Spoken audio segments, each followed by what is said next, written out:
बिस्मिल्लाहिर्रहमानिर्रहीम।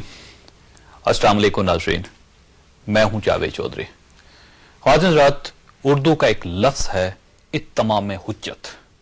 ये लफ्ज कम और इस्तलाह ज्यादा है, और इसको समझाने के लिए मैं आपको एक छोटा सा वाकया सुनाना चाहता हूं।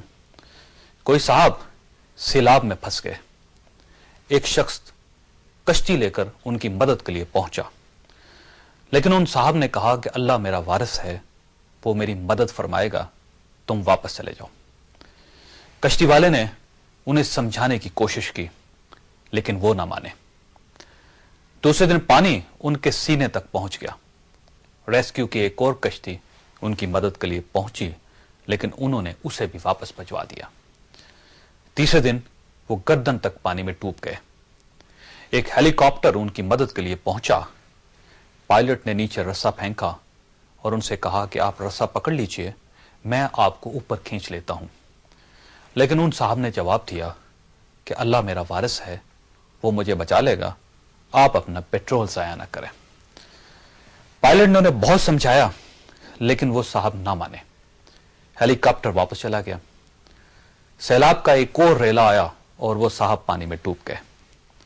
मरने के बाद वो अल्लाह ताला के पास हाजिर हुए तो उन्होंने अल्लाह ताला से शिकवा किया कि या परवरदिगार, मैं तुम पर ईमान रखता था, मुझे यकीन था तुम मुझे बचा लोगे, लेकिन तुमने मुझे सैलाब के हवाले कर दिया, तुमने मेरी कोई मदद नहीं की। अल्लाह ताला ने फरमाया, ए नादान शख्स, मैंने तुम्हारे पास 2 मरतबा कश्ती और 1 बार हेलीकॉप्टर भिजवाया था, लेकिन तुमने जिद तर्क न की। ए नादान इंसान, तुम सैलाब से नहीं, बेवकूफी, जिद और हट दर्मी के हाथों मारे गए थे। ख्वातीन हज़रात, अल्लाह ताला ने इस शख्स के लिए 2 मरतबा जो कश्ती और 1 बार जो हेलीकॉप्टर भिजवाया था, इससे इत्तमाम में हुज्जत कहा जाता है। अल्लाह ताला दुनिया के तमाम इंसानों को उनके जराइम और उनके गुनाहों की सजा देने से कबल उन्हें संभलने, माफी मांगने, तौबा करने और अपनी इस्लाह करने का पूरा पूरा मौका फराहम करता है। वो लोगों को तरक्की करने के मौके भी फराहम करता है, ताकि वो कल को ये ना कह सके कि या परवरदिगार, तुमने हमें खुशहाल होने, तरक्की करने और अमीर बनने का मौका नहीं दिया था। अल्लाह ताला दुनिया के हर इंसान को सेहत, रिज्क, सुकून, इत्मीनान, इंसाफ, इल्म, टेक्नोलॉजी और काम करने का भी पूरा पूरा मौका देता है, ताकि इंसान अल्लाह से यह शिकवा न कर सके कि तुमने मुझे दुनिया में महरूम रखा था, लिहाजा मैं तेरे अहकामात पर कैसे अमल करता। अल्लाह पूरी जिंदगी इंसान को राह रास्त पर आने, अल्लाह पर ईमान लाने और नेकी करने के चांस भी देता है। जब इंसान ये सारे मौके, ये सारे चांस जाया कर देता है, तो कुदरत की तमाम हुज्जत पूरी हो जाती है, और इसके बाद अल्लाह इंसानों का मुहासबा शुरू कर देता है। फिर अल्लाह की पकड़ शुरू हो जाती है। यह असूल नाज़रीन कौमों पर भी अप्लाई होता है। दुनिया में कोई ऐसा खित्ता नहीं, कोई ऐसा इलाका, कोई ऐसा मुल्क और कोई ऐसा माशरा नहीं जिस पर अल्लाह ताला ने अपना नबी और अपना पैगाम न भेजा हो, ताकि ये इत्तमाम हुज्जत भी पूरी हो जाए और कयामत के दिन ये लोग ये ना कह सकें कि हम तुम पर कैसे ईमान लाते कि हम तक तुम्हारा पैगाम ही नहीं पहुंचा था। इसी तरह आप पूरी दुनिया का नक्शा फैलाकर देख लीजिए, आपको पूरे कुरा अर्ज पर इस वक्त कोई इस्लामी मुल्क गुलाम नहीं मिलेगा। दुनिया में आज 1.5 अरब मुसलमान हैं और इनके पास दुनिया के 2/3 वसाइल हैं।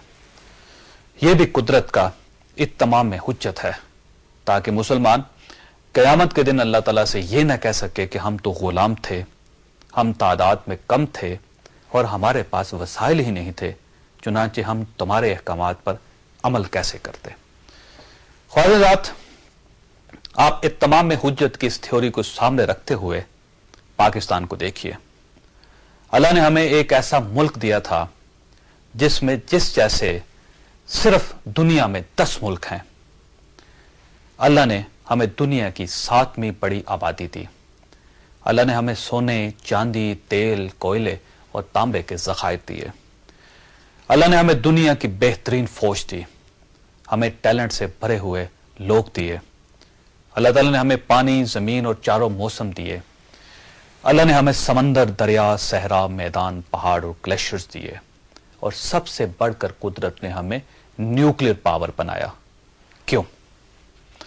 تاکہ ناظرین ہم کل اللہ تعالیٰ کو یہ نہ کہہ سکیں کہ یا پروردگار تم نے ہمیں کمزور، بے وسیلہ اور غریب بنایا تھا، لہٰذا ہم اپنے معاملات کیسے درست کر سکتے تھے.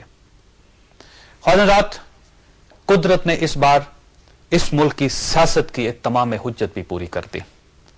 اللہ نے فوج کو سیاست سے الگ کر دیا، سیاستدانوں کو مل بیٹھنے کا پورا موقع دیا، سیاستدانوں کو ایک دوسرے کو سپورٹ کرنے کا چانس دیا، سیاستدانوں کو ملک کو بچانے کے لیے اکٹھا ہونے کا موقع دیا، اور اللہ تعالیٰ نے عدلیہ کی آزادی کی تمام حجت بھی پوری کر دی.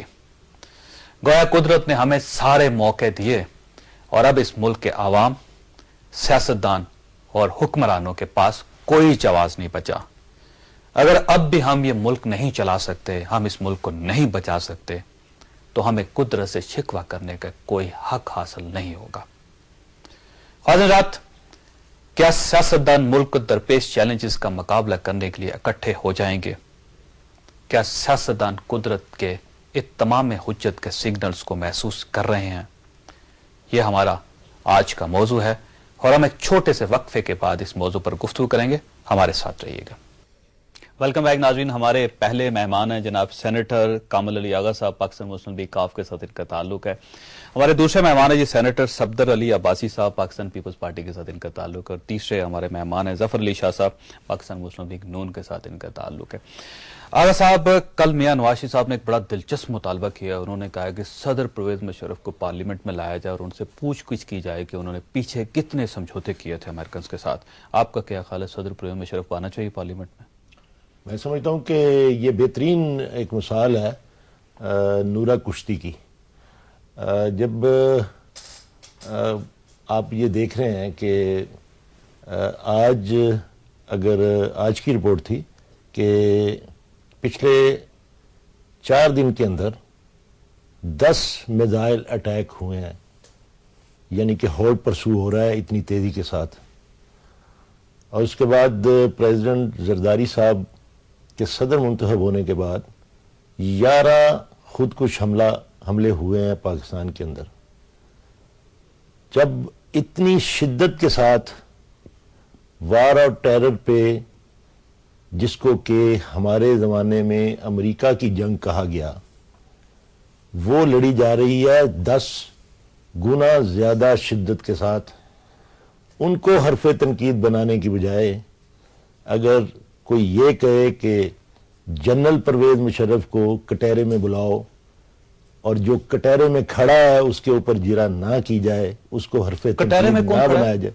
آج دیکھنا، اگر وار اور ٹیرر کوئی جرم تھا اور اس جرم کے سرزد ہونے پر آج حرف تنقید بنایا جائے میاں نواز شریف صاحب کی طرف سے جنرل پرویز مشرف کو، اور ان کو نہ بنایا جائے جو 100% زیادہ جنگ لڑ رہے ہیں، اسی پالیسی پہ عمل کرتے ہوئے شدت کے ساتھ عمل درآمد کر رہے ہیں. آپ کا کیا خیال ہے کہ نہ پوچھا جائے؟ مشرف بے گناہ ہے، معصوم ہے؟ دیکھیں، گناہگار یا بے گناہ کی بات نہیں میں کر رہا، میں پالیسی کی بات کر رہا ہوں. آپ جاوید چودھری صاحب مجھے یہ بتائیں کہ کیا یہ جنرل پرویز مشرف کو یہ نہیں کہتے رہے کہ یہ جنگ ہماری جنگ نہیں ہے، یہ جنگ امریکہ کی جنگ لڑی جا رہی ہے؟ کون کہتا تھا؟ جو اس وقت اپوزیشن تھی، پاکستان پیپلز پارٹی، پاکستان پیپل پارٹی بھی، اور میاں نواز شریف صاحب. اوکے، پاکستان پیپلز پارٹی کے نمائندے آپ کے ساتھ تشریف رکھتے ہیں. سر، یہ ان کا یہ کہنا ہے کہ آپ جب اپوزیشن میں تھے آپ یہ کہتے رہے کہ صدر پرویز مشرف غلط جنگ لڑ رہے ہیں، امریکہ کی جنگ لڑ رہے ہیں پاکستان میں، اور جب آپ اقتدار میں آئے تو آپ نے کہا ہماری جنگ ہوگی. دیکھیں جی، بنیادی بات یہ ہے، اپنا پہلی بات تو جو آپ نے پارلیمان کے حوالے سے بات کی، جو میاں نواز شریف صاحب نے آج کی یہ بات، میں سمجھتا ہوں کہ اس میں کوئی حرج نہیں ہوگا اگر جنرل پرویز مشرف صاحب آئیں اور ہم جیسے